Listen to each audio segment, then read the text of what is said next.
A nossa história é muito ligada à história de Portugal, país que descobriu e colonizou o Brasil.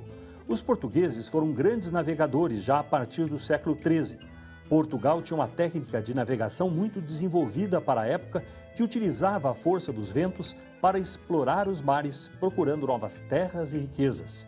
Portugal tinha facilidades para a navegação pela posição geográfica avançada no Oceano Atlântico, de onde podia chegar aos principais países da Europa. Também estava perto do mar Mediterrâneo, que dava acesso aos países árabes e africanos. Para ampliar as rotas de comércio de especiarias, os navegadores portugueses chegaram ainda até as Índias e depois até a China e o Japão. O objetivo de Portugal era o lucro com o comércio marítimo e com a exploração das riquezas de suas próprias colônias. Após a descoberta do Brasil em 1500, o novo território passou a ser o mais importante para Portugal, pela grande extensão e minérios, como ouro. O primeiro desafio foi a exploração da costa brasileira e o desenho de cartas náuticas que serviriam de base para os navegadores.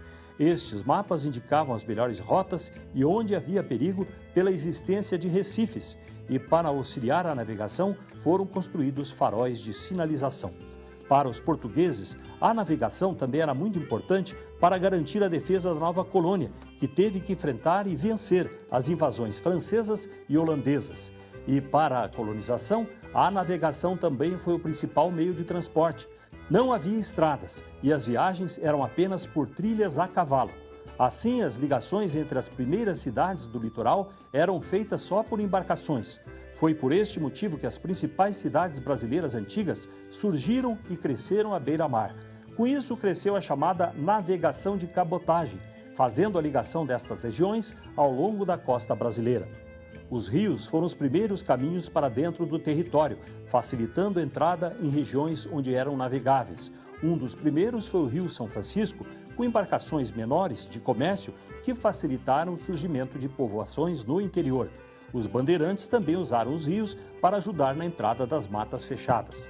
Ainda no período colonial, os portugueses criaram em 1763 no Brasil o Arsenal da Marinha, que foi importante para a construção de navios. Mas a navegação cresceu realmente após a vinda da família real para o Brasil no ano de 1808. Os portos brasileiros foram abertos às nações amigas, fazendo crescer o comércio internacional. Até a independência do Brasil, a vigilância marítima era feita pela Marinha Portuguesa. A Marinha Brasileira surgiu na independência, em 1822, para proteger o território do país e participou da história brasileira em vários momentos. Mais tarde, o crescimento da produção de café brasileiro, a partir do final do século XIX, gerou recursos para melhorar os portos, e o maior exemplo foi o crescimento do Porto de Santos.